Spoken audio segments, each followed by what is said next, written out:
So गेले 4 वर्ष झाले आपण एक टर्मिनॉलॉजी फार ऐकतोय की रिस्क है तो इश्क है. रिस्क है तो इश्क है. लोक कमवतात आहेत, पण कमवून ते पैसे कसे मार्गी लावायचे हम्म. हे लोकांना नॉलेज नाही आहे. पण एका ॲडव्हायझरचं असणं आणि स्वतः एखादी ॲडव्हर्टाईज बघून निर्णय घेणं याच्यातला फरक काय जाणवला तुम्हाला? ते काय विचार करता, सर्वात मेन फॅक्टर आहे का आपण ॲडवायझर ठेवला तर त्याला 1 ते 2% आपल्याला द्यावं लागते. म्युच्युअल फंडमध्ये बघितलं तर आजच्या डेटला भारतामध्ये जवळपास 44पेक्षा जास्त म्युच्युअल फंड कॅटेगरीज आहेत. पैसे कमावले आज आणि एक वेल्थ क्रिएट केली. शॉर्ट टर्ममध्ये पैसा बनवायचा आहे, म्हणजे जे आपण म्हणतो ना रातोरात करोडपती, हे स्वप्न ते बघता. तर अजून पुढे काय तुमचे प्लॅन्स आहेत? फायनान्शियल फ्रीडमवर एक पुस्तक लिहिलं आहे. नेमकं पर्सनल फायनान्स म्हणजे काय?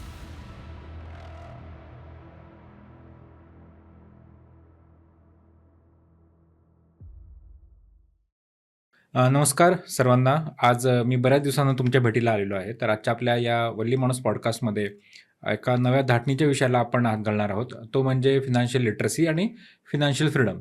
सो गेले 4 वर्ष झाले आपण एक टर्मिनॉलॉजी फार ऐकतोय की रिस्क है तो इश्क है. तर एक नवीन वेब सिरीज आली होती काही काळापुरती आणि त्यामध्ये शेअर मार्केट, म्युच्युअल फंड ह्याविषयी एक फार चांगलं दृश्य दाखवण्यात आलं होतं. काही वास्तविकता पण होती.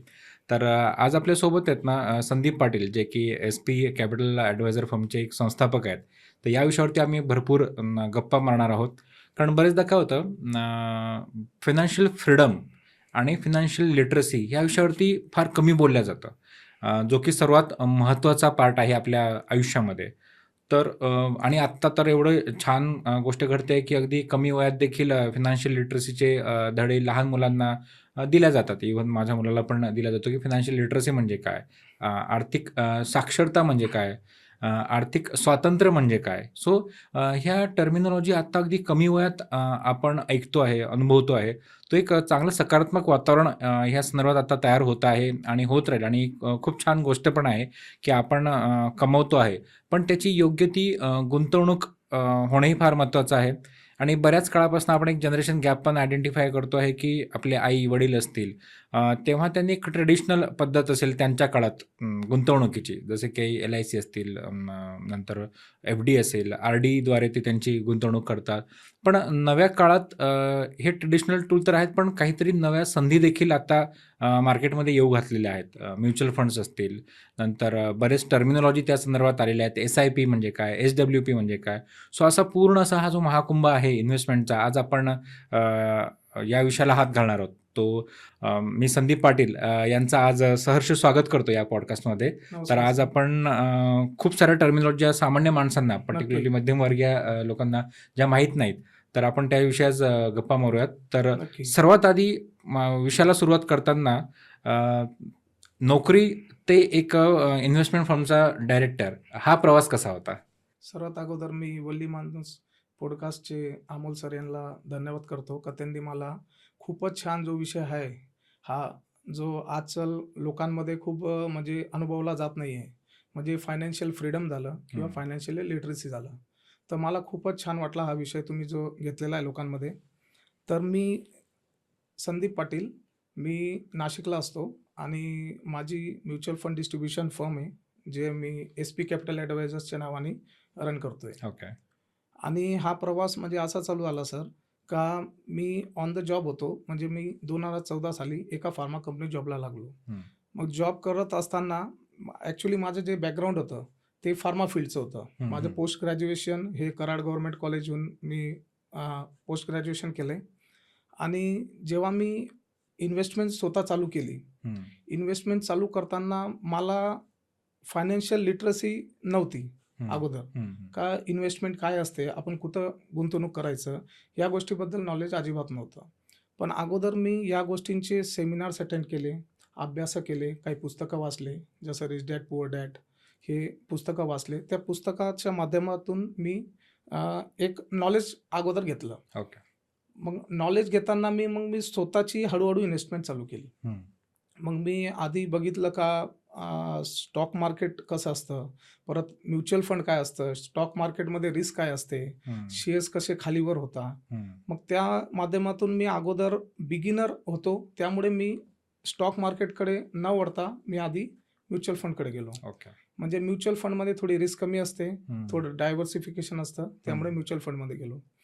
पण जेव्हा इन्व्हेस्टमेंट मी माझी स्वतःची चालू केली, पण जेव्हा मी माझ्या संपर्कात लोकांना भेटत होतो, जे माझे कंपनीचे म्हणा किंवा माझे मित्र कंपनी, मी एखाद्या फंक्शनला गेलो तर तिथं मला माझे रिलेटिव्ह भेटायचे. तेव्हा मला असं आढळलं त्या लोकांमध्ये बघून का लोक कमवतात आहेत, प्रत्येक जण कमवतंय, पण कमवून ते पैसे कसे मार्गी लावायचे हे लोकांना नॉलेज नाही आहे. म्हणजे इन द सेन्स त्यांना फायनान्शियल लिटरसी हा प्रकार त्यांच्यामध्ये नाही आहे. मग जेव्हा मी बघितलं लोकांकडे पैसा आहे, सर्व आहे, पण ते लोक पैसे कुठं गुंतवायचे हे लोकांना माहीत नाही. मग मी असा विचार केला का आता मी तर स्वतः इन्व्हेस्टमेंट करतोय, मी स्वतःकडे नॉलेज घेतली आणि त्या हिशोबाने मी चाललोय, माझा प्रवास चालला आहे. पण आता लोकांनाही आपणाला फायनान्शियली लिटरसी द्यायची आहे. मग मी त्याप्रमाणे मग SP कॅपिटल ॲडवायझर्स हा फर्मचं मी एका म्युच्युअल फंड फर्म म्हणून मी सुरू केले. मग त्यासाठी जे लिगलच्या गोष्टी होत्या, ॲम्फीच्या, सेबीच्या, त्या एक्झाम्स मी क्लिअर केल्या. NISM 5 जी एक्झाम असते म्युच्युअल फंडची ती क्लिअर केली. आणि त्यानंतर मग मी लोकांना कसं इन्व्हेस्टमेंट करायची, इन्व्हेस्टमेंटचे प्रकार काय आहेत, तुमचं ॲसेट ॲलोकेशन कसं हवं. म्युच्युअल फंडमध्ये जे लोक इन्व्हेस्टमेंट करतात, पण त्यांचा गोल नसतो. जेव्हा तुम्ही एखादं इन्व्हेस्टमेंट करताय, it should be your goal based investment. आणि याच्यामध्ये सर्वात मेन फॅक्टर म्हणजे सर आपण म्हटलं तर आहे ॲसेट ॲलोकेशन, जे लोकांना बरंच माहिती नसतं. ॲसेट ॲलोकेशन आलं म्हणजे लोक काय करतात, आजच्या काळात तुम्ही बरंच बघितलंय, मी बरेच लोक बघितले, माझे जवळचे मित्र म्हणा, कंपनीचे मित्र म्हणा, रिलेटिव्ह म्हणा, त्यांच्या अगदी सेव्हिंग अकाउंटमध्ये 5-5 लाख 10-10 लाख रुपये पडलेले असतात. म्हणजे त्यांना ही गोष्ट माहीत नसते का आपल्याला हे 5 लाख 10 लाख आपण सेव्हिंग अकाउंटमध्ये कशाला ठेवलेले आहेत, आता हे पैसे आपण कसे वाढवायचे, म्हणजे हे त्यांना नॉलेज नसते.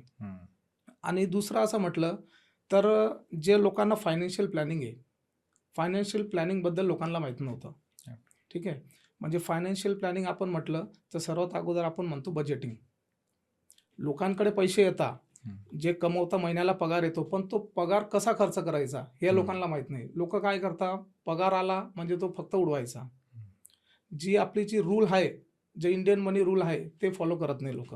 मग तेच लोकांना त्या संदर्भात नॉलेज दिली, लोकांना शिकवलं का फायनान्शियल लिटरसी कशी असते, तुम्ही इन्व्हेस्टमेंट कशा प्रकारे करायचं, कसं जायचं आणि कशी वेल्थ तुमची क्रिएट करायची, हे नॉलेज देऊन लोकांना आज बरेच क्लायंट्स आहेत माझे का त्यांना बरीच नॉलेज पण आलेली आहे का इन्व्हेस्टमेंट कसं जायचं, बऱ्याच गोष्टी माझ्याकडून शिकता. परत आमचे क्लायंट्सला वारंवार मी सर्व गोष्टी एक एज्युकेशन नॉलेज सारखं पण एक ग्रुप तयार केला आहे मी. त्यात माझे कमीत कमी 150 ते 200 क्लायंट्स आहेत. त्यांना रोजचं एक फायनान्शियल लिटरसीचं मी काही ना काही पोस्ट टाकत राहतो. आणि जसं सो एक फार महत्त्वाची गोष्ट मला इथे नमूद करायची आहे की जेव्हा आपण लोकांना एज्युकेट करतो, ठीक आहे, तर बरेचशा काही काळामध्ये आहेत ना, एक इन्फ्लुएन्सर आणि तेही फिनटेकमध्ये काही मंडळी आहेत, ते फार मोठं सांगतात की या म्युच्युअल फंडने एवढे रिटर्न दिले, त्या म्युच्युअल फंडने तेवढे रिटर्न. पण मला एक गोष्ट फार आश्चर्याने इथे नमूद करावं वाटते की ते खरंच जी सांगणारी मंडळी आहेत ती ऑथेंटिक आहेत का, राईट. कुठून तरी एक व्हिडिओ बघायचा, राईट, त्याचे काहीतरी एक नोट्स काढायचे आणि नंतर त्याबद्दल कुठलाही मागचा पुढचा विचार न करता बिनधास्त टोकायचं की या म्युच्युअल फंडने इन्व्हेस्टमेंट केली आहे, अशा प्रकारे झाला, ठीक आहे. सो मला असं वाटतं की लोकांचा कुठेतरी आहे ना ट्रस्ट हा जो फॅक्टर आहे, जसं तुम्ही म्हटलात की 5-5, 10-10 लाख रुपये त्यांच्या अकाउंटला पडलेले आहेत, राईट. पण मला असं वाटतं की त्यांना कोणीतरी गाईड करणारा आतापर्यंत नव्हता, ठीक आहे. ॲडव्हर्टाईज येतात, एखादा शो बघतात, ॲडव्हर्टाईज बघतात की बाबा म्युच्युअल फंड सही आहे, अगदी बारीक एकदम धावत्या अक्षर ते म्हणतात की याच्यामध्ये जी आहे ते रिस्क पण आहे, तुम्ही तुमचे निर्णय घ्या. अरे चांगली गोष्ट आहे, हा पार्ट असायलाही देखील पाहिजे. पण एका ॲडव्हायझरचं असणं आणि स्वतः एखादी ॲडव्हर्टाईज बघून निर्णय घेणं, याच्यातला फरक काय जाणवला तुम्हाला? त्या खूप छान प्रश्न केला सर तुम्ही. आता कसं आहे, बरेच जे इन्व्हेस्टर असतात, ते काय करता, स्वतःच्या डोक्याने इन्व्हेस्टमेंट करता अगोदर. हं. ठीक आहे. जसं तुम्ही आता कोविड काळात बघितलं असेल, जेव्हा मार्केट डाऊन गेलं, जेव्हा वर गेले, बरेच जे साधारण इन्व्हेस्टर आहेत ते वरती मार्केटला इन्व्हेस्टमेंट केली त्यांनी, बरोबर. आणि त्यांना काय आहे, त्याबद्दल नॉलेज नसतं. इन्व्हेस्टमेंट करणं, पैसे असणं सर्वांकडे, पण ही जी कला आहे इन्व्हेस्टमेंटची, ही प्रत्येकाकडे नसते अगोदर. आणि बरेच जे लोक असतात ते काय विचार करतात, सर्वात मेन फॅक्टर आहे का आपण ॲडवायझर ठेवला तर त्याला 1 ते 2% आपल्याला द्यावं लागतील. ही फार चुकीची भावना आहे. हां. म्हणजे त्यांना कळतच नाही नेमकं, की हां, अरे 1 हां. किंवा 2% तो आपला गुरु आहे. पण आपल्या डोक्याने केलेली इन्व्हेस्टमेंट जर लॉसमध्ये गेली, तर त्या 1.5-2% पेक्षा कितीतरी पटीने आपल्याला लॉस होऊ शकतो. हो, हो, ही हो. मुळात संकल्पना चुकीची आहे. तुम्हाला एक उदाहरण देतो. माझा मित्र होता.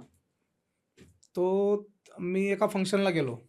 मग त्याने मला त्याचा मोबाईल दिला. मी ज्याही फंक्शनला जातो, कुठं जातो, तर बरेच लोकांना माहिती आहे काय हे इन्व्हेस्टमेंट फर्म आहे यांचं. आणि बरेच लोकं मला दाखवता का मी हे इन्व्हेस्टमेंट घेतलं होतं, आता 20% डाऊन आहे, 30% डाऊन आहे, काय करायचं? हा जाईल का वर? मग मी त्यांना विचारतो, "हा तू जे शेअर घेतले किंवा म्युच्युअल फंड घेतले, हे कसं घेतलं?" मग ते म्हणते, "यार माझा असा-असा मित्र होता, त्याने मला सांगितलं आणि मी हा बाय करून घेतला."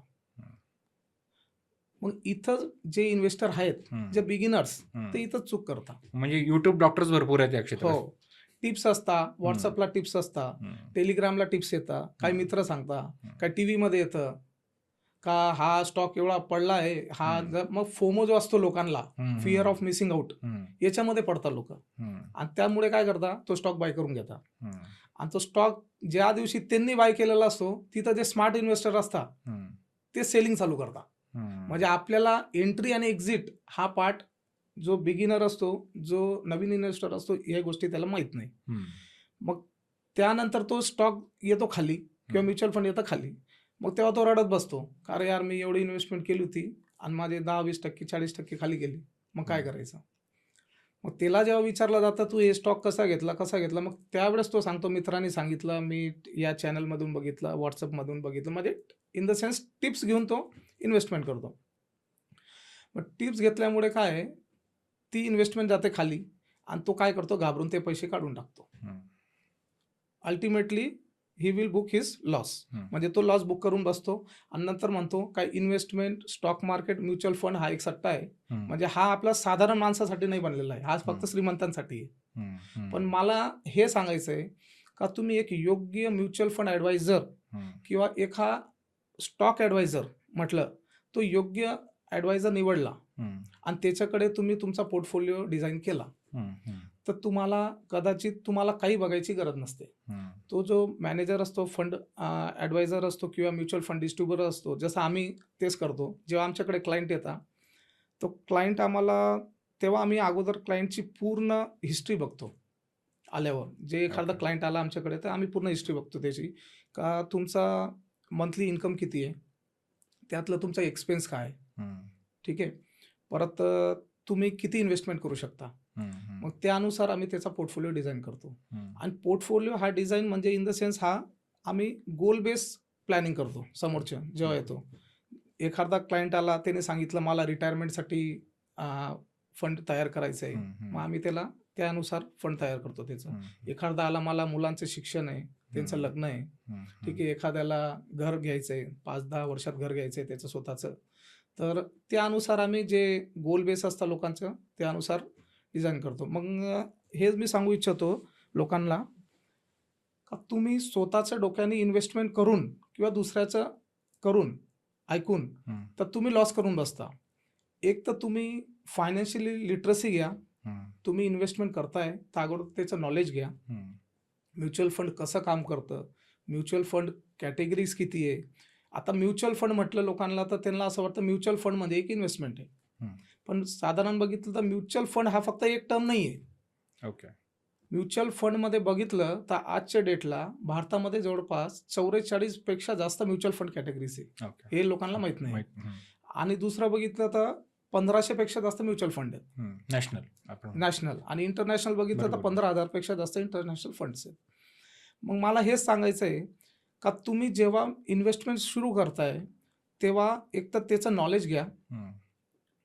आणि तुम्ही बिगिनर आहेत, तर माझं सजेशन असेल, तुम्ही ना स्टॉक मार्केटमध्ये जाण्यापेक्षा तुम्ही म्युच्युअल फंड आणि त्यामध्ये पण एक SIP टर्म आहे, हं. Systematic investment investment plan. Fund. हे तर आज बरेच लोकांना मला आता माहिती माहीत आहे. पडलंय बरोबर. का SIP काय असते. तर त्यानुसार अगदी तुम्ही काही AMC अशा आहेत का ₹100 पासून आपण SIP चालू सुरू करू करू शकतो. शकतो. तर तुम्ही तुमची SIP चालू करा आणि फक्त त्यात सातत्य ठेवा, डिसिप्लिन ठेवा आणि वेल्थ तुमची आपोआप बनेल. हं, हं. त्यासाठी तुम्हाला एक ॲडवायझर जो आहे, तो हं. चांगली सल्ला देईल. हं. सो फार एक महत्त्वाच्या 2 टर्मिनॉलॉजी आल्यात त्या, की कन्सिस्टन्सी आणि डिसिप्लिन, हं, हं. जो की कुठल्याही क्षेत्रात फार हो, हो. महत्त्वाचा असतो. तर जसं आता मी थोड्या वेळापूर्वी पूर्वी बोललो, की कुठलाही ऑथेंटिक सोर्स नसताना काहीतरी पेपरमध्ये न्यूज येतं, कुठलीतरी पेपरमध्ये वाचतात तुम्ही, टीव्हीवरती न्यूज येते, की हा स्टॉक फार वरती जाणार आहे. हो, हो. ह्या सर्व गोष्टी होणार आहेत आणि त्यावरती आपण काय करतो, एक अझम्पशन तयार करतो. बरोबर. बरोबर. आणि नंतर एक एक कम्युनिटी डेव्हलप होते. ती चर्चा असते. ती चर्चा असते. हो. त्या चर्चेला बेस काहीच नसतो. जेव्हा अगदी बरोबर. इन्व्हेस्टमेंटची हो. जेव्हा मला जेवढं आता कॉर्पोरेटमध्ये बघतो, एक 4 डाळकी बसलेली असतात. ते म्युच्युअल फंडवरती डिस्कशन सुरू झालं ना, की प्रत्येक जण असं म्हणतोय, की हा चांगला आहे, तो चांगला आहे. अरे पण तुमचा बेस काय? तुम्ही डेली ऑफिसमध्ये जॉब करताय आहे, की डेली मार्केट चेक करताय? मार्केट चेक करताय. हो, अगदी बरोबर. बरोबर. हं.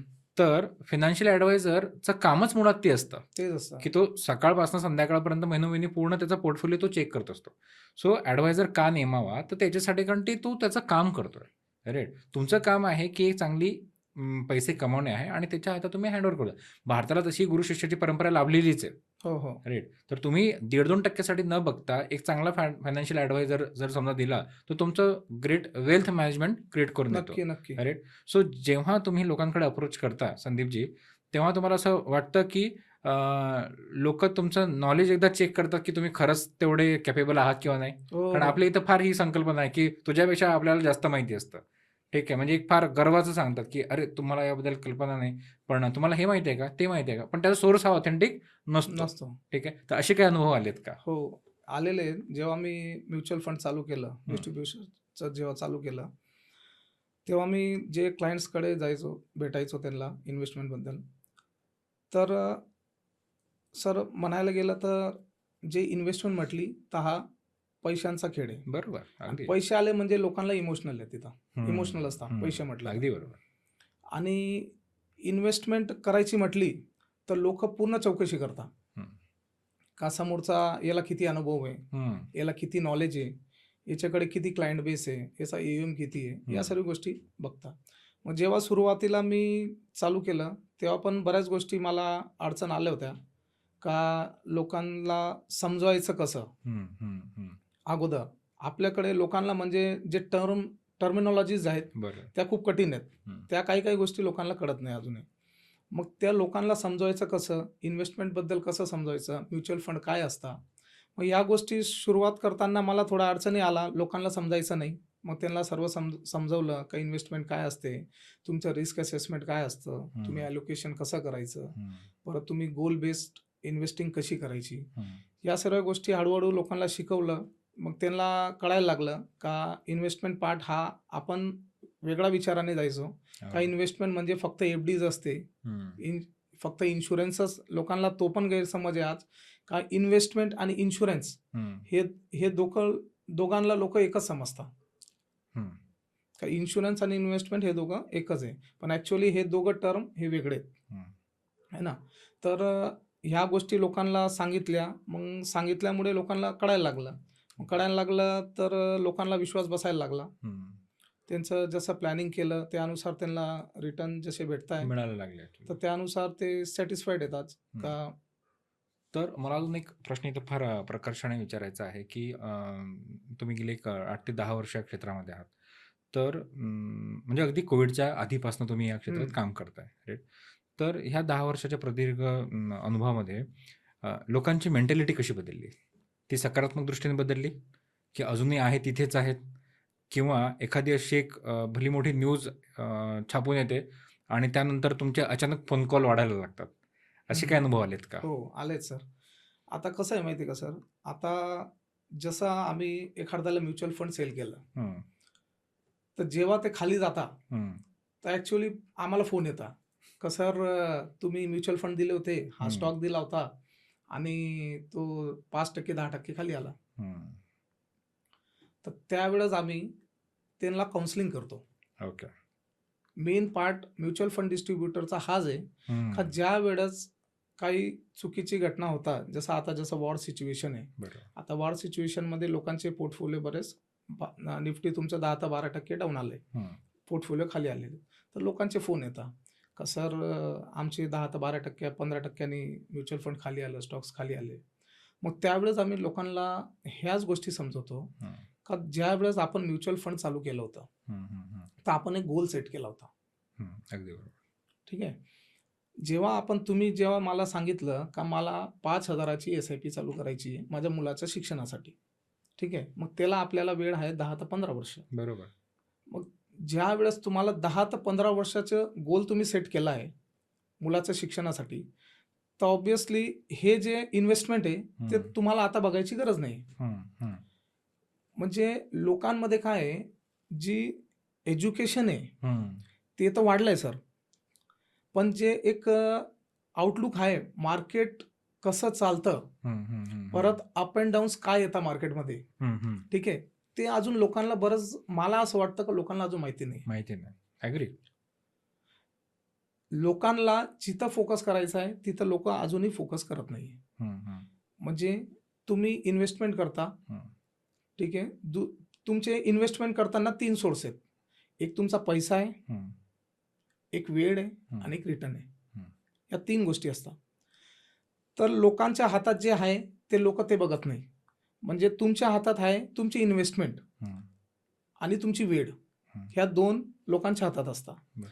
इन द सेन्स इन्व्हेस्टमेंट म्हटलं तर तुम्ही जितकी इन्व्हेस्टमेंट वाढवणार हम्म. तेवढी तुमची वेल्थ पुढे जास्त क्रिएट होईल. बरोबर. म्हणजे म्हणायला गेलं तर you have to increase your active income. Hmm. तुम्ही फोकस कुठं करायचा आहे तुमच्या ॲक्टिव्ह इन्कमकडे. अगदी बरोबर. तुमची ॲक्टिव्ह इन्कम वाढवा. तुमची ॲक्टिव्ह इन्कम वाढली तर हम्म. तुम्ही अल्टिमेटली तुमचं इन्व्हेस्टमेंट वाढेल. हम्म. आणि दुसरं आहे टाईम. म्हणजे तुम्हाला किती टाईम द्यायचा आहे तुमच्या इन्व्हेस्टमेंटसाठी. हम्म. ठीक आहे. पण लोक कुठं फोकस करतात, रिटर्न्सवर. हम्म. त्यांचं असतं रिटर्नवर.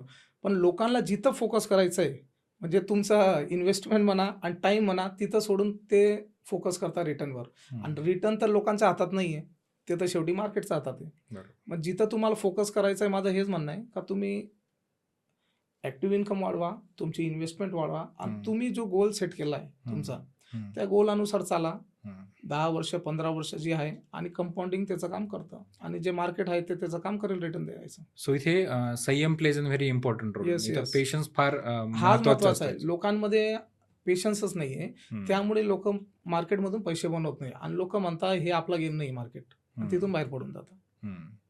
तर अजून मला इथे एक फार प्रकर्षाने एक गोष्ट नमूद करायची आहे की एक 9:15 9:30 वाजले की एक भारतात एक कम्युनिटी आहे ते future and option. Future option. ठीक येस. आहे. त्यांना फार आनंद होतो. ठीक आहे. आणि नंतर एक 3-3:30 पर्यंत काहींचे चेहरे फुललेले असतात, काहींचे चेहरे डाऊन असतात. नमस्कार. बरोबर. पण ही सर्व गोष्ट असताना खरंच ऑप्शन अँड फ्युचर ऑप्शनने पैसे बनलेले आहेत का? राईट. हा पहिला प्रश्न. आणि दुसरा प्रश्न, पैसे कमावले आज आणि एक वेल्थ क्रिएट केली, राईट, तर याच्यामधला कसा तुम्ही फरक मला समजावून सांगाल? हे बघा सर, आता जे कम्युनिटी आहे म्हणजे म्हटलं तर आजच्या डेटला जे जेनझीज म्हणतो आपण, हम्म. हम्म. ते जास्त फ्युचर ऑप्शनकडे मी बघितलंय का त्यांचा कल जास्त तिथं आहे. बरोबर.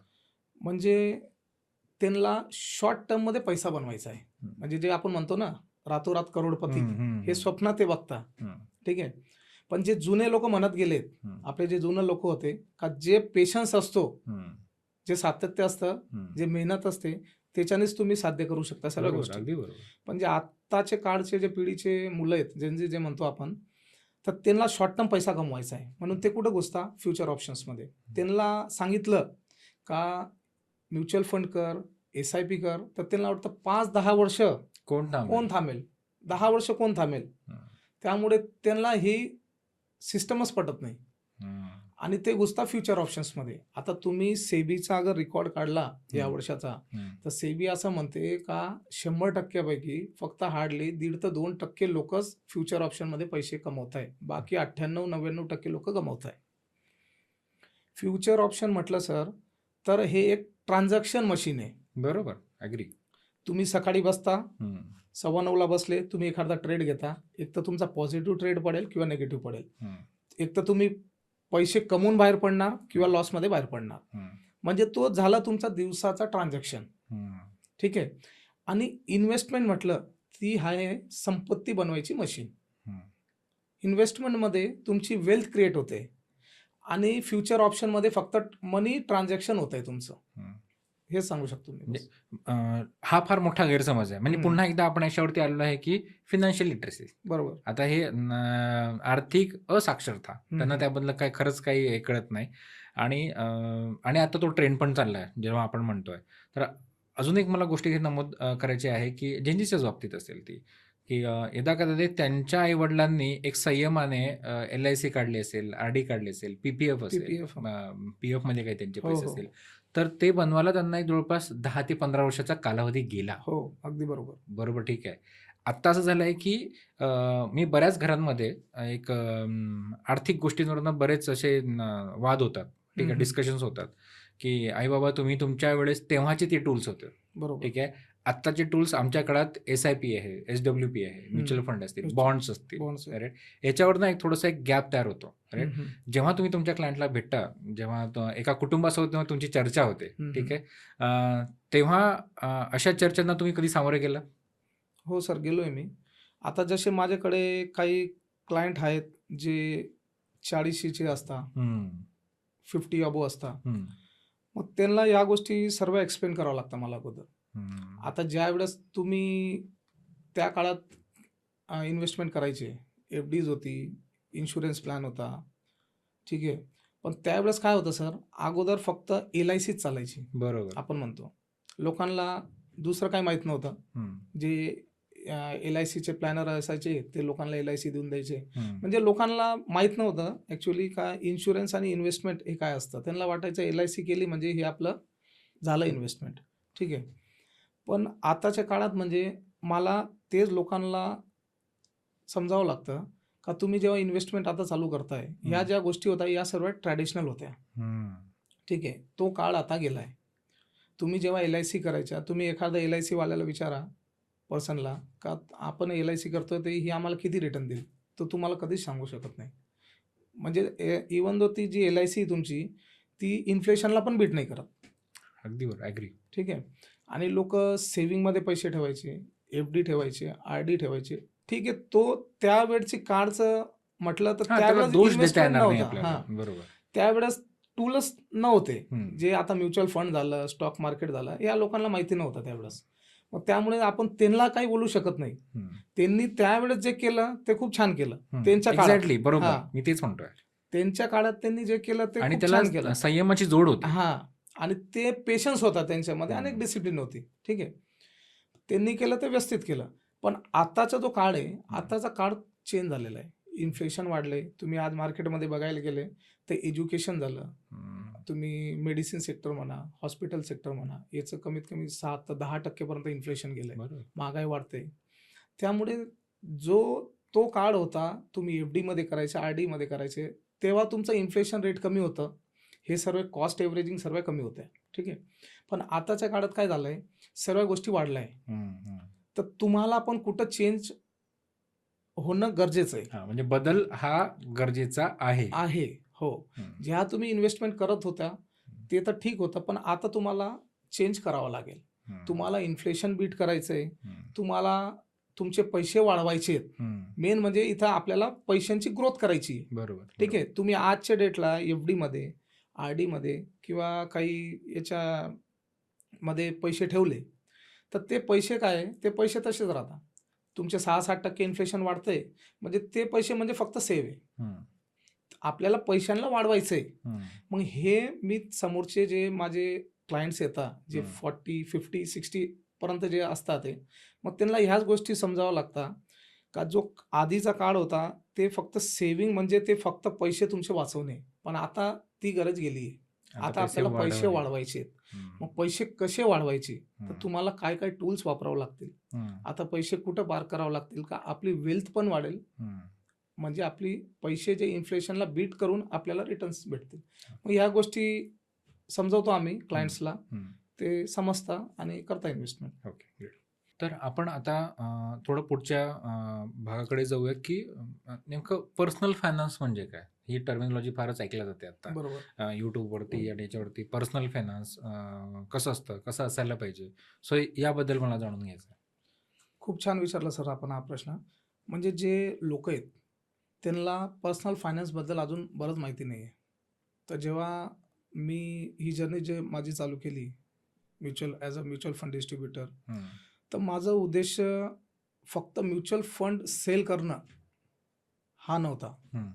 मला जे मध्यमवर्गीय कुटुंबीय आपले त्यांना एक फायनान्शियल लिटरसी, फायनान्शियल फ्रीडम आणि पर्सनल फायनान्स हा कसा हवा, तर त्याबद्दल पण नॉलेज द्यायची होती. मग मी बरेच जे क्लायंट्स माझ्याकडे येतात त्यांना मी पर्सनल फायनान्सबद्दल सांगतो का ॲक्च्युली पर्सनल फायनान्स हा खूप गरजेचा आहे. एका व्यक्तीला त्याच्या लाईफमध्ये काय गोल सेट करायचा आहे ॲज अ इन्व्हेस्टमेंट, तर पर्सनल फायनान्स हा खूप गरजेचा आहे. तर पर्सनल फायनान्स आपण म्हटलं तर त्याच्यामध्ये इन्व्हेस्टमेंट रूल्स येतात अगोदर, का तुमचे इन्व्हेस्टमेंट रूल कसे हवे. ठीक आहे. म्हणजे जेव्हा तुम्ही इन्व्हेस्टमेंट चालू करताय तेव्हा तुम्ही डायरेक्ट इन्व्हेस्टमेंट चालू करू नका. ओके. आता जेही माझ्याकडे व्यक्ती येतो तर मला विचारतो का मला इन्व्हेस्टमेंट करायची आहे, तर मी अगोदर त्याचा पर्सनल फायनान्स चेक करतो का त्याचा पर्सनल फायनान्स कसा आहे. मग त्यामध्ये मी काय चेक करतो, जेव्हा एखादा व्यक्ती माझ्याकडे आला तेव्हा पर्सनल फायनान्सचे 3 गोष्टी सर्वात महत्त्वाच्या आहे. पहिलं म्हटलं तर बजेटिंग. तुमचं बजेटिंग प्रॉपर पाहिजे. जे तुमचे इन्कम येते घरात ते तुम्ही एक प्रॉपर वेने लिहून ठेवा. मी जनरली जे नवीन क्लायंट्स आहेत त्यांना ह्याच गोष्टी सांगतो का तुम्ही प्रॉपर बजेटिंग करा. तुमची ॲक्टिव्ह इन्कम किती येते घरात, परत त्यात तुमचा एक्सपेन्स किती जातोय, परत त्यात तुमचा खर्च किती होतोय, मुलांचं शिक्षण म्हणा, जे काय असेल खर्च त्यांचा, हां, आणि तुमचे किती शिल्लक राहते रक्कम, हा एक बजेटिंग काढा. हा काढणं खूप गरजेचं आहे. म्हणजे असे मी बरेच लोक बघितले का ते महिन्याला 1-1 लाख रुपये कमवता, पण शेवटी 25 तारीख आली तर त्यांचं अकाउंट खाली असतं. बरेच आहेत असे. म्हणजे he is lacking from personal finance. म्हणजे त्यांना पर्सनल फायनान्स काय या गोष्टी माहीत नाही आणि बजेटिंग या गोष्टी माहीत नाही. मग पहिला आलं बजेटिंग. तुम्हाला तुमचं बजेटिंग माहिती पाहिजे. तुमचं किती येतात पैसे, किती एक्सपेन्स होतोय आणि तुमच्याकडे किती शिल्लक उरत आहे. आता माझ्याकडे पैसे उरले, ठीक आहे. पैसे उरल्यानंतर मला याचं काय करायचं. मग अगोदर पर्सनल फायनान्समध्ये दुसरं येतं का तुमच्याकडे हवा आहे इमर्जन्सी फंड. बरोबर. ठीक आहे. इमर्जन्सी फंड हवा आहे. म्हणजे इमर्जन्सी फंड हा किती असायला पाहिजे, हा एक दुसरा प्रश्न.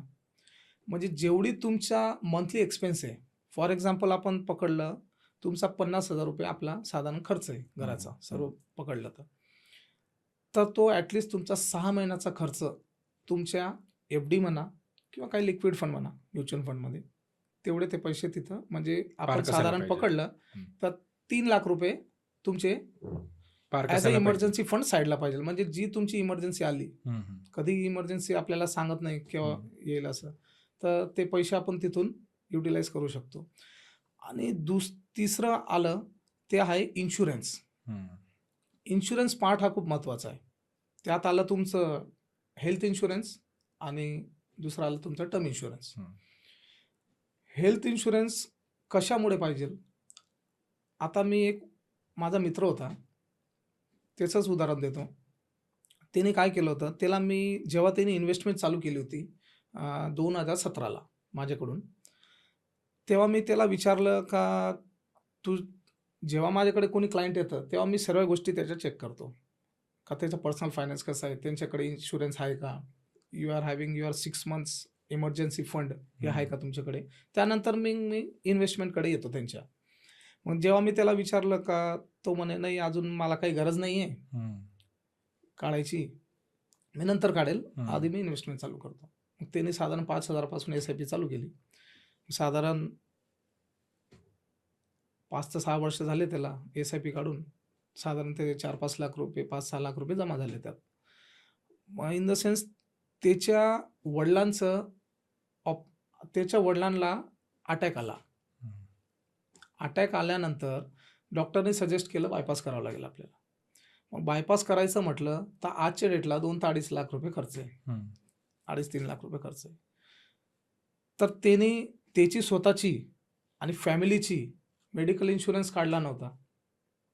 ठीक आहे. पण आता काय झालं, त्याला जे त्यांनी 5-6 वर्षापासून जे इन्व्हेस्टमेंटमध्ये जे पैसे गुंतवले होते, त्याला जे आज रिटर्न भेटलं, ते पैसे त्याच्या आता तिथं कामात आले. पण ते जे इन्व्हेस्टमेंट होती 5 वर्षाची, 6 वर्षाची जी जर्नी होती त्याची, ती वाया गेली. बरोबर.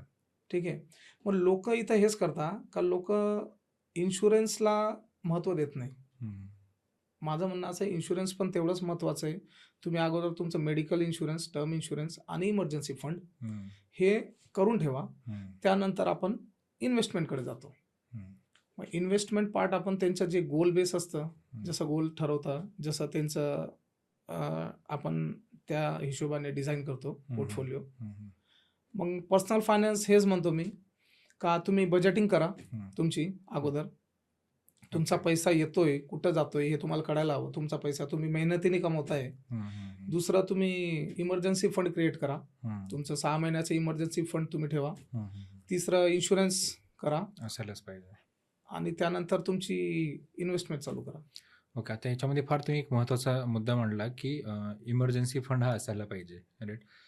तर बरेच लोक यदा कदाचित म्युच्युअल फंड के हे जे व्होलाटाईल सेक्टर आहेत याकडे वळत नसतील, कारण ते म्हणतील की आपण एवढ्या मेहनतीचा कमावलेला पैसा आहे, हे यदा कदाचित मार्केट वर खाली झालं तर तो कमी होऊ शकतो.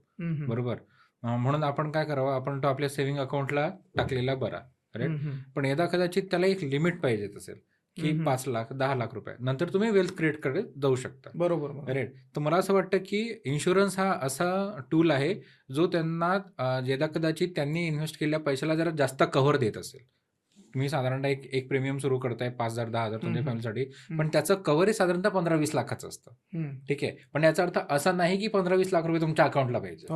राईट. अजून एक मला इथं एक फार गोष्ट नमूद करायची वाटते की हेल्थ कव्हर घेताना ज्या दिवशी तुम्ही घेताय त्याच्या 2 वर्षानंतर त्याचा जो पार्ट आहे तो सुरू होऊन जातो. म्हणजे तुम्ही आज हेल्थ इन्शुरन्स घेतला आणि नंतर काय झालं तर आता मला काही जर झालं तर काही होणार नाही. पण ही गोष्ट इथे महत्वाची आहे की त्याला 2 वर्ष लागतात. नंतर त्याचं कव्हर सुरू होतं. बरोबर. तर ही गोष्ट लोकांना माहित नाही.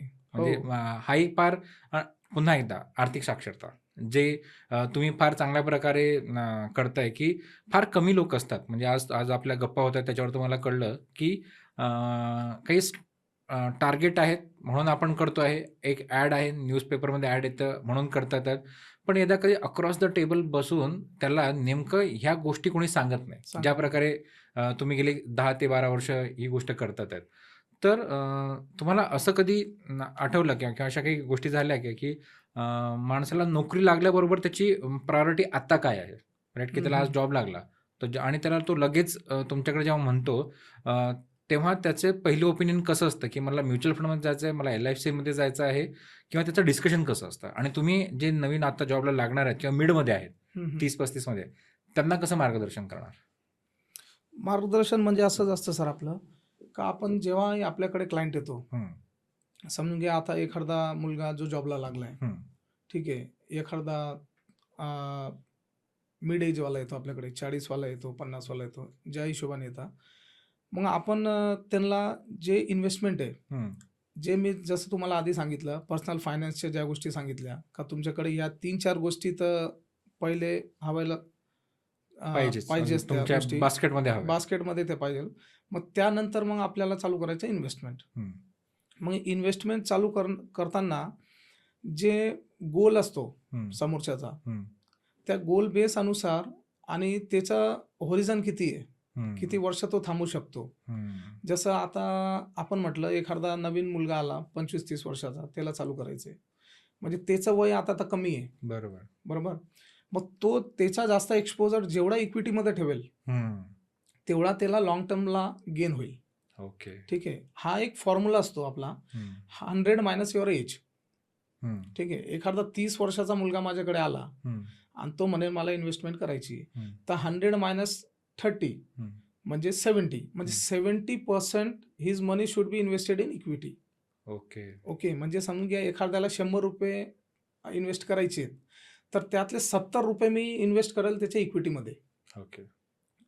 आणि 30% पैसे राहतील हे हं. कमोडिटी गोल्ड, सिल्वर झालं, हं. परत डेट झालं हं. किंवा बॉन्ड्स झालं. हं. हं. हं. जे आपले वेगळे ॲसेट ॲलोकेशन आहेत हं. हं. याचे इन्व्हेस्टमेंटचे, इन्व्हेस्टमेंटचे. जसं तुमचं इक्विटी झालं. हं. मग हा एक पोर्टफोलिओ आपण डिझाईन करतो त्यांचा. ओके. मी त्या विषयावर येणारच होतो की अलोकेशन म्हणजे काय? हां. हं.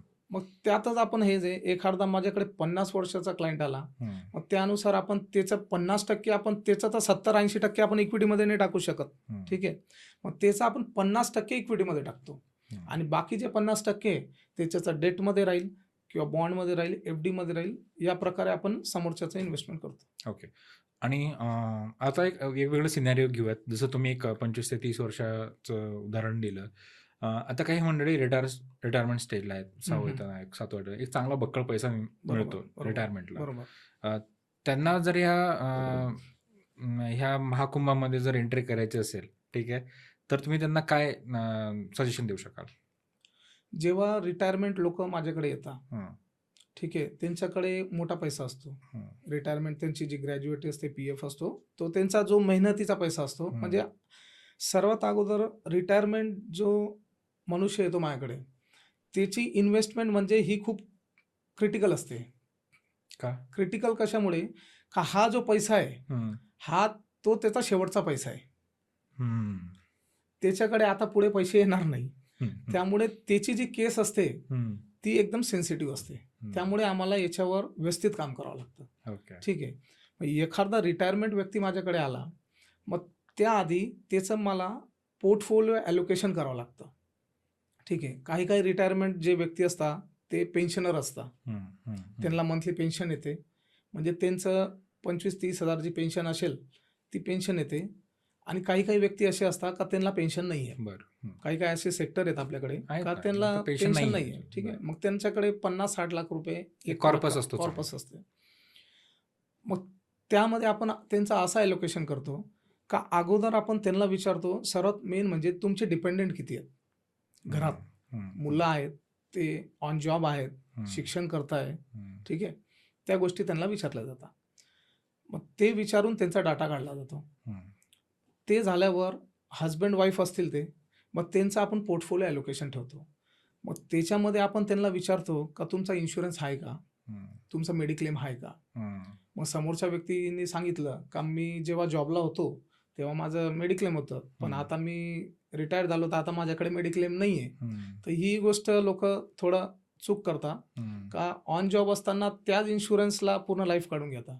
हं. लोकांना पर्सनल पण एक इन्शुरन्स हवा आहे. ओके. मग समोरच्या व्यक्तीने सांगितलं का आता माझ्याकडे इन्शुरन्स नाही आहे. मग आम्ही काय करतो, त्यातले काही पैसे हं. त्यातले म्हणजे 20% पकडले आपण, हं. तर त्यात आम्ही लिक्विड फंडमध्ये ठेवतो as a emergency fund. Okay. सर्व पैसे आपण याच्यात पार्क करत नाही. मग काही 20% पैसे आपण लिक्विड फंडमध्ये ठेवतो as a emergency for their जे दवाखाना हां, असला हेल्थ जे इश्यू असेल झाल्यावर. इश्यू असतील त्यासाठी आपण ते पैसे ठेवतो. आणि त्यानंतर दुसरी जी इन्व्हेस्टमेंट आहे त्यांची, हं. तर आपण 50% अमाउंट त्यांची हं. आपण हे म्युच्युअल फंडमध्ये इन्व्हेस्ट करतो. ओके. मग म्युच्युअल फंड त्यांना कोणते द्यायचे? हं. हा एक मोठा प्रश्न आहे. हो, अगदी. जसं आपल्याकडे कमी वयातले मुलं आले, तर हं. आपण त्यांना इक्विटी म्युच्युअल फंड प्रिफर करतो. ओके. आता इक्विटी म्युच्युअल फंडमध्ये पण भरपूर प्रकार आहेत तुमचे, large cap, mid cap, small cap जे आहेत ते. पण जे रिटायरमेंट लोकं असतात, त्यांच्याकडे मोठी रक्कम असते. हं. मग त्यांना आपण सजेशन देतो SWP हं. म्हणजे सिस्टमॅटिक विड्रॉल प्लॅन. हं. ठीक आहे. मग ते पैसे आपण त्यांचे जे हायब्रिड प्लॅन आहेत, हं. बॅलन्स फंड आहेत, हं. हं. त्याच्यामध्ये आपण त्यांचे पैसे पार्क करतो. ओके. हायब्रिड प्लॅन म्हणायचं गेलं म्हणजे इथं जे ॲलोकेशन असतं पैशांचं, हं. हं. ते 70-30 किंवा 60-40 पॅटर्नमध्ये असतं. म्हणजे तुमचे अगर ₹100 लागलेले आहेत हं. हायब्रिड प्लॅनमध्ये, हं.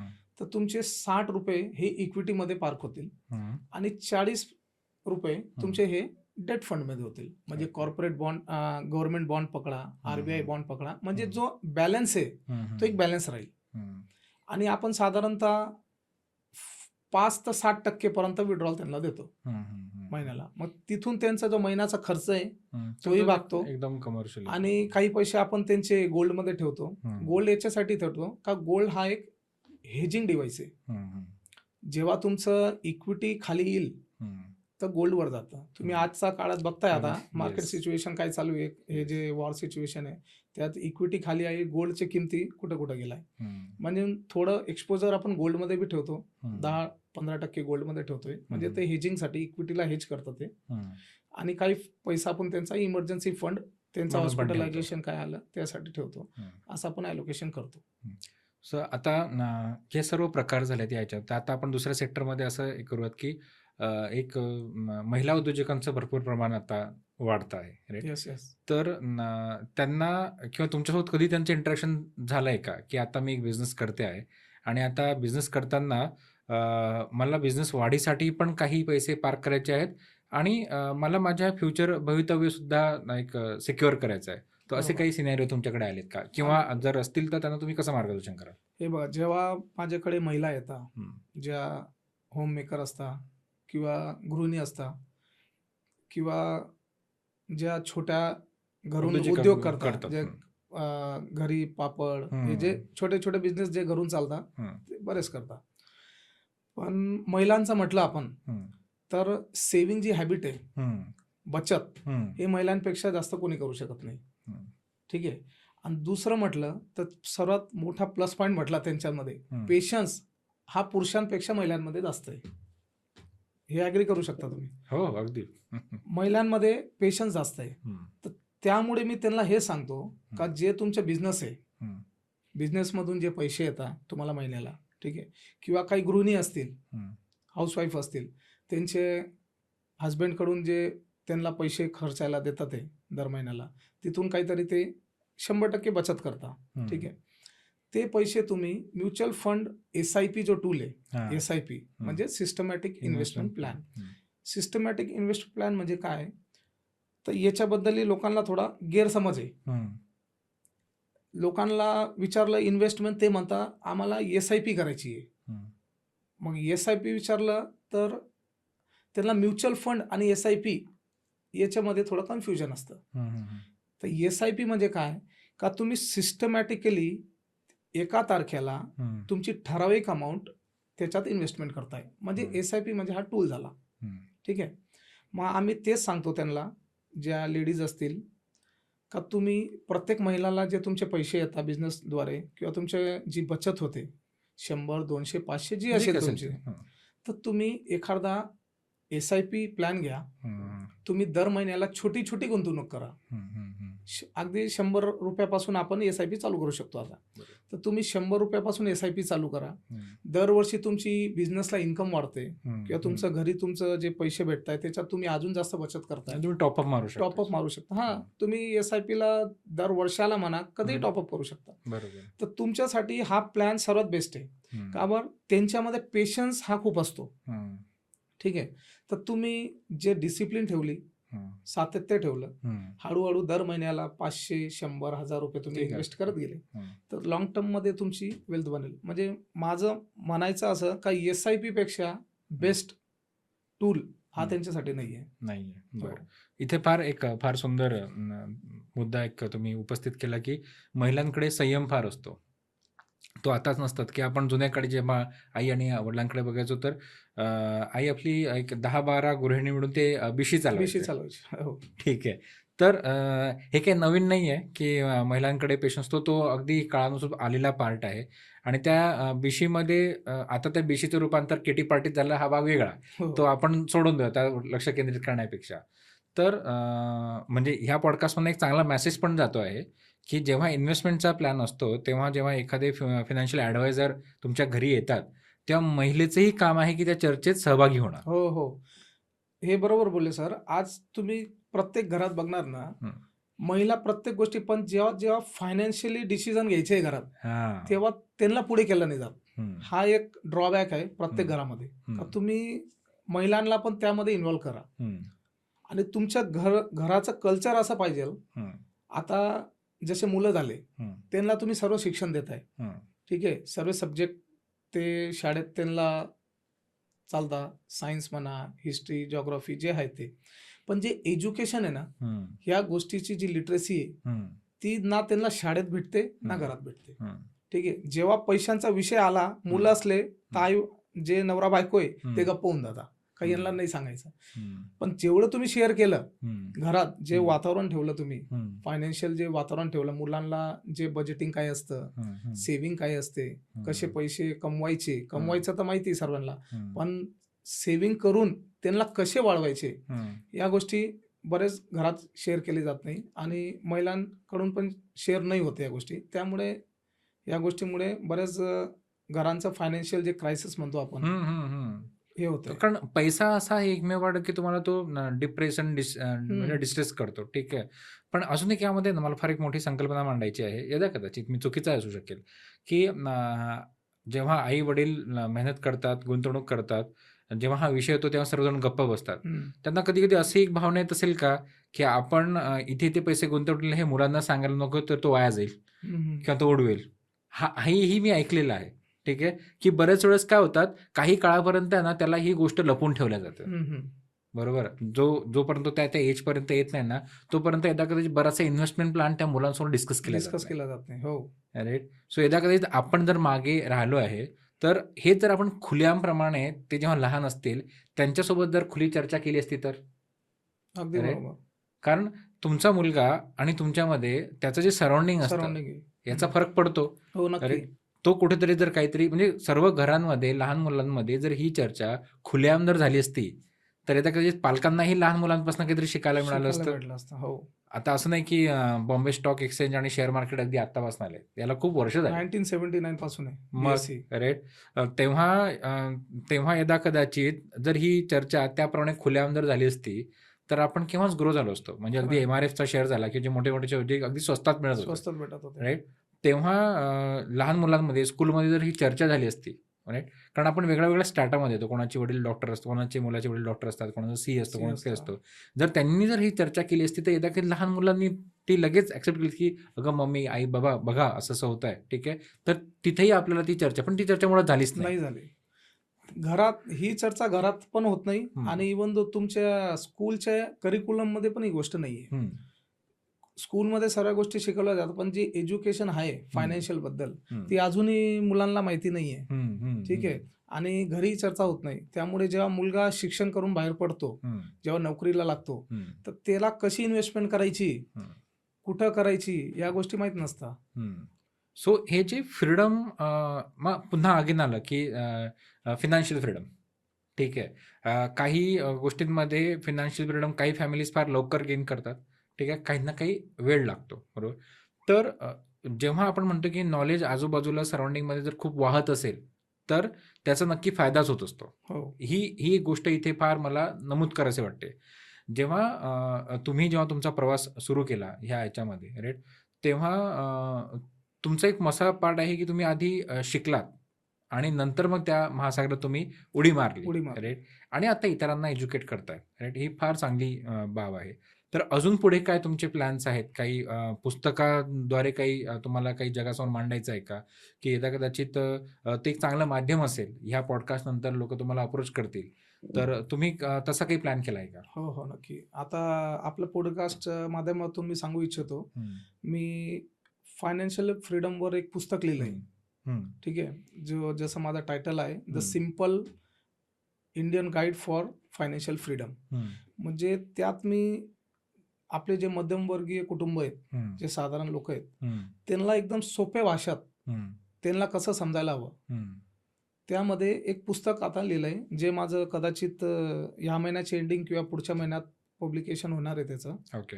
ठीक आहे. त्यामध्ये मी माझं ज्या मी इन्व्हेस्टमेंट जर्नीमध्ये जेव्हा गेलो होतो, हं, मी काही चुका केल्या. हं, प्रत्येक व्यक्ती जेव्हा स्टार्ट करतो, तर हं.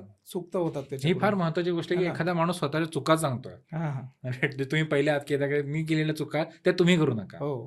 बरोबर. मग त्या ज्या मी चुका केल्या, का मला इन्व्हेस्टमेंट कशी चालू करायची होती, मला पर्सनल फायनान्सकडे कसं अ, बघायचं होतं. परत तुमचं ॲसेट म्हणजे काय, लायबिलिटीज म्हणजे काय, म्हणजे ज्या गोष्टी टर्म्स आहेत का तुम्ही फायनान्शियल फ्रीडमकडे कसं जाणार. फायनान्शियल फ्रीडम म्हणजे हा सोपा वे नाही आहे. याला कमीत कमी तुम्हाला 10 ते 15 वर्ष द्यावं लागतं. ठीक आहे. जसं आपण आज म्हटलं मला फायनान्शियल फ्रीडम घ्यायचं आहे. तर आज फायनान्शियल फ्रीडमचा अर्थ म्हणजे असा आहे का तुमची जी ॲक्टिव्ह इन्कम आहे, 50,000 रुपये जे तुम्हाला जे एक्सपेन्स जो लागतोय, ज्या दिवशी तुमची जी पॅसिव्ह इन्कम तेवढी यायला लागली तुमच्या घरात, म्हणजे त्या समजून घ्यायचं तुम्ही फायनान्शियली फ्री झाला. म्हणजे तुम्हाला पैशासाठी काम करायची गरज नाहीये. पैसा तुमच्यासाठी काम करतोय तेव्हा. म्हणजे तुम्हाला जे फ्रीडम फक्त पैशांचंच फ्रीडम नाही, तुम्हाला एक टाइम फ्रीडम पण येऊन जातं तेवढंच. म्हणजे मला वाटतंय का मला आता माझी जे हॉबीज आहेत, मला क्रिकेट आवडतं तर मी क्रिकेट खेळेल. मला वाटतं मला फोटो शूटिंग आवडते, मला फिरणं आवडतं. ठीक आहे. मला मुलांना शिकवणं आवडतं. तर मला माझ्या एक्सपेन्सकडे बघायचं टेन्शन नाहीये. मला माहिती माझ्या ज्या इन्व्हेस्टमेंट मी केलेल्या आहे 10-15 वर्षापासून, त्या म्युच्युअल फंड असो किंवा स्टॉक्स असो, काही रिअल इस्टेट असो, गोल्ड असो, तिथून मला माझा जो मंथली एक्सपेन्स आहे तो मला येतोय. बरोबर. ठीक आहे. तर त्यामुळे मला तिकडे बघायची गरज नाहीये. त्यामुळे मी हाय फायनान्शियली फ्री. ठीक आहे. मग हा प्रवास असा असतो फायनान्शियल फ्रीडमचा. ओके.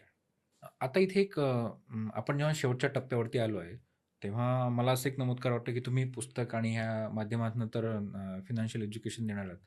पण लहान मुलांना गोष्टीमय पद्धतीने किंवा खेळण्याच्या माध्यमातून काही गोष्टी फायनान्शियल लिटरसी हे मिळायला पाहिजे. राईट? की बोर नाही झालं पाहिजे. छोट्या छोट्या गोष्टी असतात कधी-कधी. आपण लहानपणी सापशिडी वगैरे खेळायचो. ठीक आहे. तसं फायनान्शियली लिटरसीचं असं काही तुम्ही काही पाठ केलाय का की त्याच्यावर काम केलंय का? Yes sir. आता जसं माझं आता बुक येणार आहे, जसं मी सांगितलं फायनान्शियल फ्रीडमवर. त्याच्यात मी सर्व माझं जे फायनान्शियल फ्रीडम कसा मिळावा त्याबद्दल सर्व टर्म्स दिलेले आहेत. परत तुम्हाला ज्या ज्या गोष्टी असतात, काय करायला हवं आणि काय करायला न हवं, म्हणजे do and don'ts to achieve your financial freedom, हे तर येणारच आहे माझं. त्या पलीकडे जे जसं तुम्ही म्हटले लहान मुलांचं, आता मी जसा अगोदर विचार केला होता का प्रत्येक शाळेमध्ये बघितलं आपण आजचा करिक्युलम पकडला तर त्याच्यामध्ये फायनान्शियल एज्युकेशन हा नाहीये, पार्टच नाहीये मुलांमध्ये. ठीक आहे. पण आता एज्युकेशन म्हटलं तर मुलं बोर होता. त्यांना काही फळ्यावर शिकवलं किंवा काही टीचरने शिकवलं, आपण काय शिकवतोय शिकवतोय तर हार्डली ते अर्धा तास बसतील किंवा ते बोर होतील. ठीक आहे. मग ते सोडून आपल्याला काय करता येईल. मग SP कॅपिटल ॲडवायझर्सने आता नवीन प्रोडक्ट लॉन्च करणार आहे.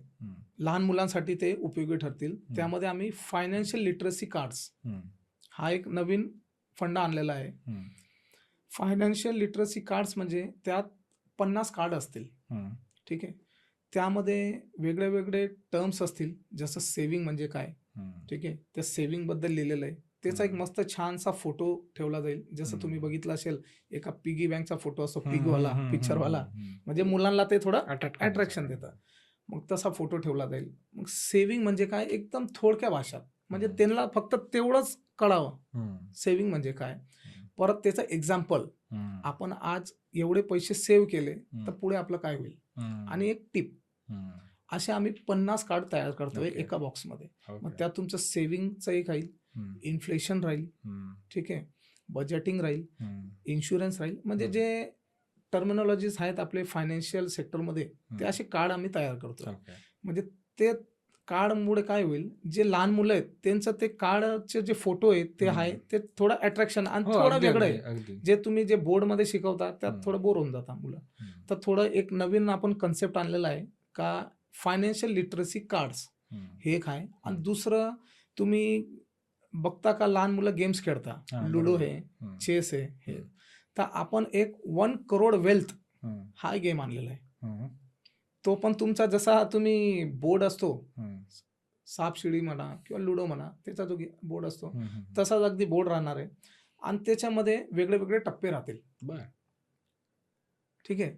जसं तुमचं स्टार्ट झालं त्यात 4 ते 6 प्लेयर खेळू शकता. स्टार्ट म्हणजे तुमचा सॅलरी डे, म्हणजे तुम्हाला त्या दिवशी सॅलरी भेटेल. फॉर एक्झाम्पल आपण पकडलं 50,000 सॅलरी. 50,000 सॅलरी प्रत्येक मुलाला त्या दिवशी जे स्टार्ट पहिलं ऑप्शनमध्ये सर्व तिथूनच स्टार्ट करतील आणि तिथं प्रत्येकाला 50,000-50,000 रुपये आपण एक पैसे क्रिएट करू डुप्लिकेट. 5,000, 10,000, 50,000 अशा ज्या 20,000च्या नोटा असतील, 50,000 प्रत्येकाला दिले जातील. मग तिथून जी डाईस असेल तिथून तो गेम स्टार्ट होईल. मग स्टार्ट करताना जे टप्पे असतील, जे तुमचे डाईजमध्ये जे अंक पडतील 2, 3, 4 मग तसे तुम्ही करणार. मग त्यात आपण ब्लॉक्स ठेवलेले आहेत. एक आहे इन्व्हेस्टमेंटचा. मग इन्व्हेस्टमेंटमध्ये बी म्युच्युअल फंड, स्टॉक्स तसे आपण कार्ड क्रिएट करणार आहेत. ओके. इन्व्हेस्टमेंटचे आपले 50 कार्ड राहतील. म्हणजे तुम्ही समजून घ्या इन्व्हेस्टमेंटमध्ये तुमचं आलं, डाईज आली, तर तिथं तुमचं जे हे गेलं तर त्यानंतर तुम्हाला इन्व्हेस्टमेंट करावं लागेल तिथं. मग त्यात पण वेगळे पार्ट आहेत. म्युच्युअल फंड करा. मग समजा तुम्ही 10,000ची इन्व्हेस्टमेंट केलं, तर जेव्हा आम्ही राऊंड ठरवू, त्यात लिहिलेलं असेल त्या कार्डमध्ये का Wien you invest 10,000 after 3 round you will get 5,000. Okay. Okay. ठीक आहे. मग 10,000 त्यांनी इन्व्हेस्ट केले, जेव्हा त्याचे 3 राऊंड होतील तेव्हा त्याला 5,000 त्याला रिटर्न भेटले. ठीक आहे. मग तसंच पुढे आपले आहेत. एक आहे मार्केट क्रॅश. मार्केट क्रॅशमध्ये आपलं नुकसान झालं किंवा जे काय असेल तर 10%, 20%ने तुमचा पोर्टफोलिओ डाऊन झाला. म्हणजे असे वेगळे आपण ब्लॉक्स बनवले. ठीक आहे. आणि जो 1 करोडपर्यंत पोहोचेल तो राहील विनर.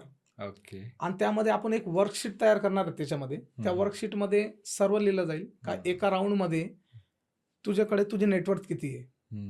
का बा हे खूप गरजेचं आहे. नेटवर्थ एक राऊंड झाला, आपल्याकडे गोल्ड एवढं आहे, रिअल इस्टेटची इन्व्हेस्टमेंट एवढी झाली, परत आपला पोर्टफोलिओ एवढा डाऊन गेला, हे सर्व लिहिलं जाईल तिथं त्यांच्याकडून. ओके. ठीक आहे. मग हा एक असा गेम आहे जो 1 करोड पर्यंत जो मुलगा जाईल तर तो विनर त्या गेमचा. तर हे 2 फंडे आपण आणलेले आहेत आता. हे लवकरच लॉन्च होतील. एक फायनान्शियल लिटरसी कार्ड आणि एक 1 करोड वेल्थ गेम. म्हणजे यामुळे काय मुलांना आवड निर्माण होईल खेळण्याची आणि त्या खेळमुळे त्यांची जी फायनान्शियल लिटरसी आहे, जे टर्म्स आहेत, इन्व्हेस्टमेंट काय असतं, परत गोल्ड काय असतं, सिल्वर काय असतं, ठीक आहे, या गोष्टी त्यांना करतील. मस्त. सो आजचा मला असं वाटतं की असा एक पॉडकास्ट आहे जो सर्व कुटुंबाने बघावा.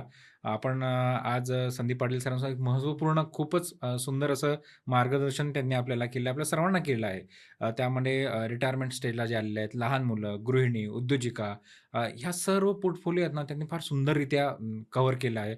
आणि सर्वात महत्त्वाचं पार्ट काय माहिती आहे का, कधीही काही वळणं किंवा काही संस्कार अगदी लहान वयात मुलांवरती दिल्या गेले पाहिजे. राईट. तो जो छोट्या संस्काराचा जो मुद्दा आहे तो फार सुंदररित्या मांडला की आपण जेव्हा लहान होतो ते WWFचे कार्ड खेळायचो. काय मिळायचं मलाही येत नाही, पण एनिवे तो नॉस्टॅल्जिया होता. पण संदीप पाटील सरांनी एवढा बारीक विचार केला आहे की फायनान्शियल लिटरसी टर्म ही अगदी कमी वयात त्यांना काय होईना की आज माझे 1 करोड झाले, तुझे झाले का? सो ही जी उत्सुकता निर्माण करण्याची गोष्ट आहे ना, त्यांनी तो गेम तयार केला आहे. सो आजच्या पॉडकास्ट जर आपण काहीतरी घेऊन जातोय, तर एक प्रचंड असं नॉलेज घेऊन जातोय. कधीही या पॉडकास्टमध्ये आपण कुठल्या कंपनीचं प्रमोशन केलं नाही. मुद्दा काय होता आपला की फायनान्शियल लिटरसी म्हणजे काय, फायनान्शियल फ्रीडम म्हणजे काय, आपल्या घरामध्ये जे वातावरण होतं त्यामध्ये स्त्रीचं किती महत्त्व असायला पाहिजे. राईट. या सर्व चर्चेचा आज अर्क होता. हा असा सुंदर पॉडकास्ट आज आम्ही तुमच्यासाठी सादर केला आहे. तर आज मी पर्टिक्युलरली नाशिकवरून आज पुण्यात आले आहे. राईट. तर फार फार तुमचे आभार संदीप सर. आणि यदा कदाचित अशा भरपूर पॉडकास्टच्या सिरीज आपण पुढे जाऊन लॉन्च करूयात. किंवा मी असंही म्हणेल की तुम्ही एखादा डिजिटल ऑनलाईन कोर्स सुद्धा लॉन्च करावा. राईट. की ग्रेट, मस्त, छानच की मॉड्यूल्स तयार करतोय. ओके. त्याच्यावर ऑडिओ व्हिडिओ दोघं तयार करतोय आपण. कारण काय होतं कधी कुठली गोष्ट सातत्यानं जर करत राहिली, कन्सिस्टन्सी, राईट, तर मी आज हा पॉडकास्ट बघेल, पण पूर्ण पॉडकास्ट बघणार की नाही डाऊट आहे. बरोबर. पण जेव्हा असं कळेल की एक असा ऑनलाईन डिजिटल कोर्स सुद्धा तुम्ही तयार केला आहे, तो मी माझ्या वेळेनुसार बघेल ना. राईट. आपण तसेही वेब सिरीज ढिगाने बघतोच आहे, तर त्यातलं थोडंसं नॉलेज पण बघूयात आणि तो कायम उपलब्ध सुद्धा असणार आहे. तर अशी एक कल्पना याच्यावर जर तुम्ही काम करत असाल तर कदाचित आजच्या पॉडकास्टमधनं घेऊन जाण्यासारखं बरंच आहे. तर तुम्ही वल्ली माणूस या पॉडकास्टवरती आलात तर मी तुमचे खूप खूप आभार मानतो. धन्यवाद. थँक्यू.